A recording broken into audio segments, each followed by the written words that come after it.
Hey, so there are two facts that you need to know about me. Two rolled into one. Uh, One that I think a lot of gay guys can relate to, and it's that I'm gay and I'm clueless. You know, I'm a gay, clueless Mexican man. You know, being clueless seeps into my everyday life, and it brings me problems, especially when I try to date. I don't get flirting like at all sometimes. The world around me can crash, and I'll be like, "What? Huh? What's going on?" I'm clueless to the point that one day I think it'll cost me my life. Some stuff, especially social stuff, will sink in like quicksand, but like the real quicksand, like real life, not like the one shown in cartoons. One time, for example, I'm working at Subway, or as I like to call it, Slaveway.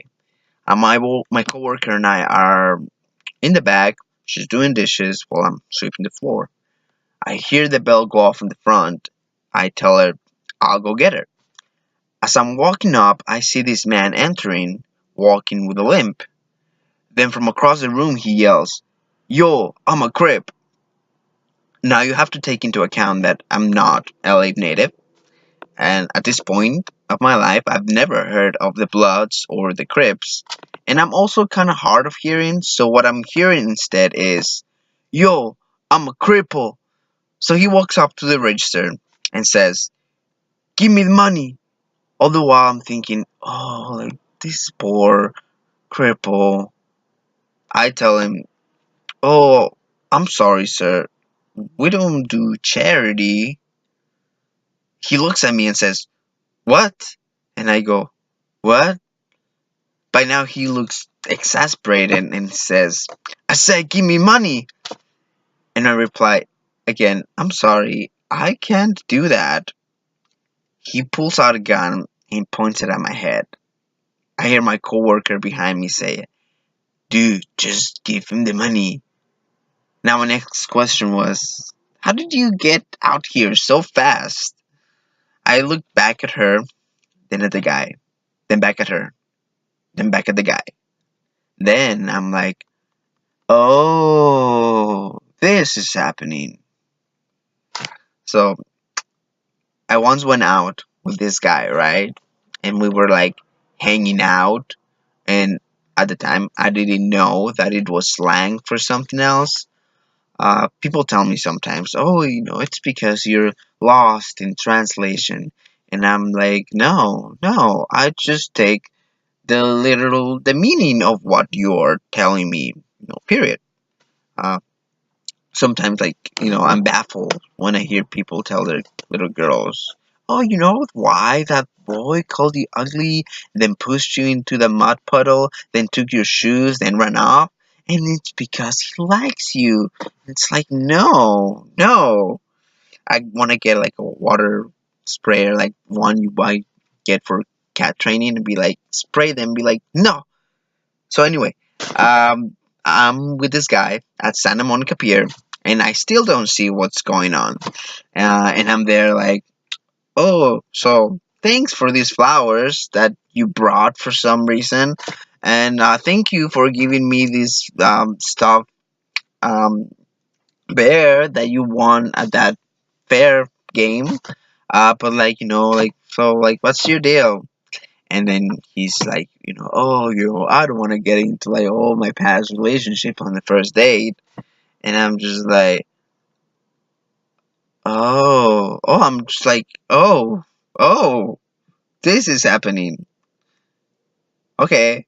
So I think the next time I go out on a date, and if my date turns out to be a serial killer, he'll like drive me into this dark, sketchy ass alley, and I'll just be like, "Oh, like this is a fun date. Oh, what are we gonna have dinner, Lady in the Tramp style?" And then he'll pull out a knife, and I still won't catch up. And then I'll be like, "Oh, you brought your kitchen utensils. Oh, like we're definitely having dinner in this dark alley." And then the cops, when they find my body, they'll be like, "What's the cause of that?" And they'll just have to write in their official report, "He was gay and clueless." I don't think it's a question of being aware or not. I think most of us are out here, wondering sometimes, is this person being nice? Is he flirting? Or sometimes like, no, I don't think he's flirting. He's just being nice, and that's a loop that you can never get out of. Um, if you grew up, straight, um, as you were growing up, you kind of were like expected to be, coached on, what to expect, and even to be given a lecture about sex, about the birds and the bees. For us, we don't have a rubric. Like, we're out here pretty much winging it because no one tells you what it's like to be gay. What's a bottom? What's a burst? What's a three-way? I just used to think that was a section of the freeway that only had 3 lanes.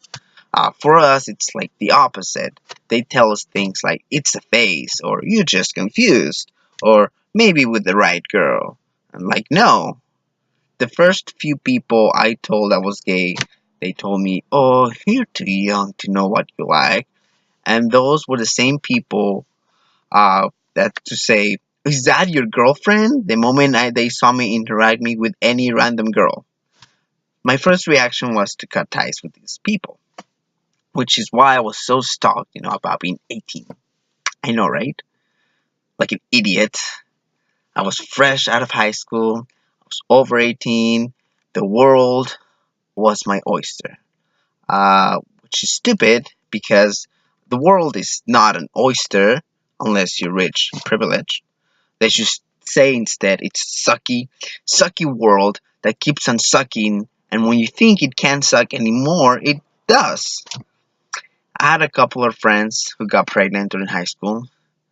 That was my first hint that being attracted to men was one of the worst things that could happen to you, because they all leave you high and dry, according to my unscientific research.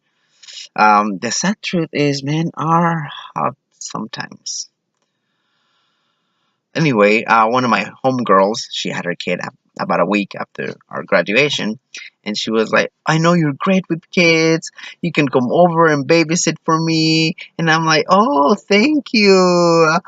But no, no, thank you. No, I'm not doing that. What, like free labor? Like, I love you. You're great. Motherhood, hard. Good luck. You have my blessing.